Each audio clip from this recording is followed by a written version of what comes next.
이고 싶어요. 이고 싶어요. 이고 싶어요. 이고 싶어요.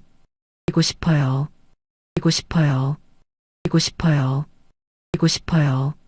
이고 싶어요. 이고 싶어요. 이고 싶어요.